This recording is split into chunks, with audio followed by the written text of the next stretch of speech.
জয় বাংলা, বন্দে মাতরম। আবার হাজির হয়েছি তোমাদের সামনে আর একটা গুরুত্বপূর্ণ ভিডিও নিয়ে। আজকে এই ভিডিওতে আলোচনা করব গুরুত্বপূর্ণ জিকে প্রশ্ন উত্তরগুলো নিয়ে, যেগুলো তোমাদের কেন্দ্র ও রাজ্য সরকার পরীক্ষা আসতে পারে সেই রকম বাছাই করা প্রশ্ন উত্তরগুলো নিয়ে। বন্ধুরা, আপনারা আমার এই ভিডিওটা শেষ পর্যন্ত দেখবেন এবং ভালো লাগলে একটা লাইক দেবেন আর বন্ধুদের শেয়ার করবেন। তাহলে চলুন ভিডিওটা শুরু করা যাক। প্রথম আলোচনা করব 1 নম্বর প্রশ্ন। 1 নম্বর প্রশ্ন হলো, হিন্দু মেলা কে প্রতিষ্ঠা করেন? হিন্দু মেলা প্রতিষ্ঠা করেন নবগোপাল মিত্র। 2 নম্বর প্রশ্ন হলো, কোথায় শব্দের বেগ সবথেকে বেশি হয়? উত্তর হবে শূন্যস্থানে শব্দের বেগ সবথেকে বেশি হয়।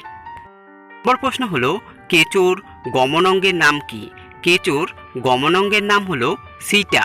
4 নম্বর প্রশ্ন হলো, সূর্য থেকে আলো আমাদের কাছে পৌঁছাতে কত সময় লাগে?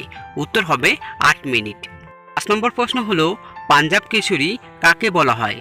পাঞ্জাব কেশরী বলা হয় লালা লাজপত রায়কে। 6 নম্বর প্রশ্ন হলো, সাইমন কমিশনের সদস্য সংখ্যা কত? সাইমন কমিশনের সদস্য সংখ্যা হলো 7 জন। বন্ধুরা, আজকের মতো ভিডিওটা এখানেই শেষ করছি। পরবর্তী আবার গুরুত্বপূর্ণ জিকে প্রশ্নোত্তরগুলো নিয়ে হাজির হব তোমাদের সামনে। আপনারা সবাই ভালো থাকবেন। জয় বাংলা, বন্দে মাতরম। নমস্কার।